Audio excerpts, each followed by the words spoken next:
கண்மணியை கேள் என்கிற இந்த நிகழ்ச்சியின் மூலமாய் யூடியூப் சேனல் மூலமாய் அன்பு பிள்ளைகளோடு பேசும்படியாய் கர்த்தர் கொடுத்த கிருபைக்கு ஆண்டவரை நான் ஸ்தோத்திரிக்கிறேன். அன்பு பிள்ளைகளே, இன்றைய நாளில் நாம் ஒரு வசனத்தை குறித்து தியானிக்கலாம். 1 கொரிந்தியர் 15ஆம் அதிகாரம் 57ஆம் வசனத்தின் பின்பாகம் என்ன சொல்கிறது என்று சொன்னால், நமக்கு ஜெயம் கொடுக்கிற தேவனுக்கு ஸ்தோத்திரம், நமக்கு ஜெயம் கொடுக்கிற தேவனுக்கு ஸ்தோத்திரம். எப்படி ஆண்டவர் நமக்கு ஜெயம் கொடுக்க முடியும்? நம்முடைய தோல்வியில் அவர் ஜெயம் கொடுப்பார். சில இடத்துல நீங்க ஞானம் இல்லாம, ஆண்டவரே நான் இதுல எப்படி ஜெயிப்பது என்று சொல்லி கலங்குறீங்களா? கலங்காதீங்க. ஆண்டவர் உங்களுக்கு ஜெயம் கொடுப்பதற்கு நல்ல தேவனா இருக்கிறார். வேத புத்தகத்துல தாவீது ராஜாவை குறித்து நாம பார்க்கலாம். தாவீது எப்படி ராஜாவாகிறதற்கு முன்னால் அவர் என்ன செஞ்சார்? ஒரு ஆடு மேய்க்கிற ஒரு மேய்ப்பனா இருந்தார். அப்போ அந்த ஒரு பெலிஸ்தன் வந்து என்ன செய்வான்? தினம் 40 நாள் வந்து இஸ்ரவேல் ஜனங்களை நிந்திப்பான். அப்படி நிந்திக்கிற வேளையில அந்த தாவீதினுடைய சகோதரர்கள் எங்க இருந்தாங்கன்னா, அந்த போர்க்களத்துல வந்து யுத்த களத்துல வந்து நிற்பாங்க. அப்போ நிற்கிற வேளையில இந்த தாவீது தன்னுடைய சகோதரர்களுக்கு உணவு கொண்டு போவதற்காக செல்வார். அங்க போகும்போது கோலியாத் என்கிற ஒரு மிகப்பெரிய உயரமான ஒரு மனிதன் வந்து என்ன செய்வான்? இஸ்ரவேல் ஜனங்களை தினமும் நிந்திப்பான். அப்படி நிந்திக்கிற வேளையில இந்த கோலியாத்தை ஜெயிக்கிறதுக்கு நம்மகிட்ட ஒருத்தரும் இல்லையான்னு சொல்லி இஸ்ரவேலர் கலங்கின வேளையில அங்கே கர்த்தர் யாரை பயன்படுத்தி அந்த கோலியாத்தை ஜெயிக்க வைத்தார் என்று சொன்னால், இந்த தாவீதை பயன்படுத்தினார். இந்த தாவீது என்பவர் கொஞ்சம் குள்ளமான ஆளுதான்.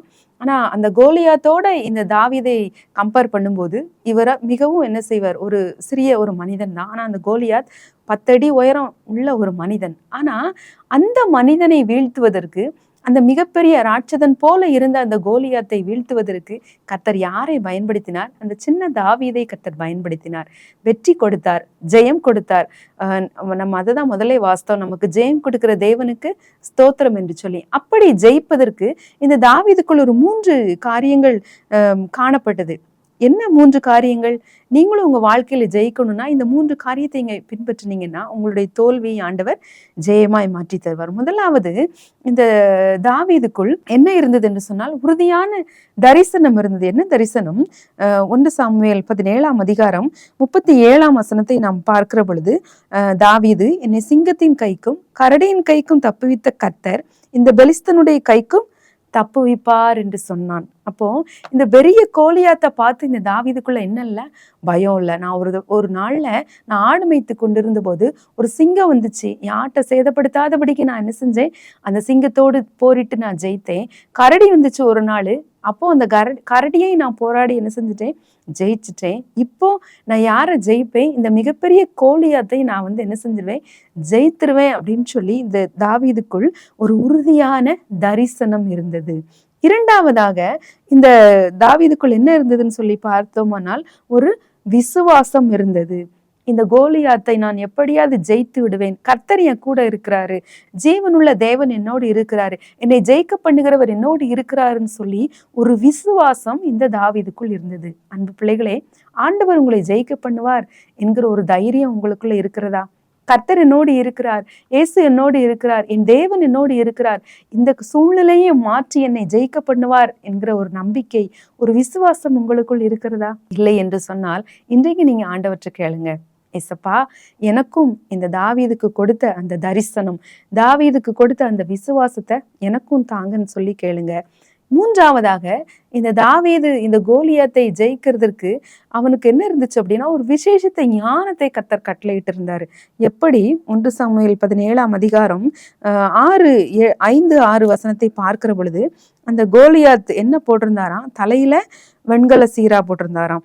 அப்புறம் அந்த காலில் வெண்கல கவசம் போட்டிருந்தாராம். தோள்கள்ல வெண்கல கேடயம் போட்டிருந்தாராம். அப்படி இப்படியா தனது சரீரம் முழுவதையும் வந்து என்ன செஞ்சாராம்? வெண்கலம், இரும்பு கேடயங்களினால மூடி பாதுகாத்து வைத்திருந்தாராம். அப்போ அந்த கோலியாத்தோடைய முகம் மட்டும் என்ன செய்யல, அந்த நெற்றி பகுதி மட்டும் என்ன செய்யலையா? அது மூடப்படாமல் இருந்தது.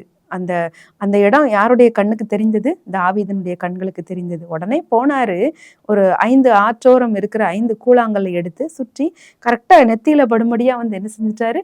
அடித்தார். கோலியாத் பின்னால இருந்து என்ன செய்தார்? முகங்குப்புற விழுந்தார். தாவீது ஜெயித்தார். அல்லேலூயா. இன்றைக்கும் உங்களுக்கு ஆண்டவர் வெற்றி தருவதற்கு அவர் நல்லவராய் இருக்கிறார்.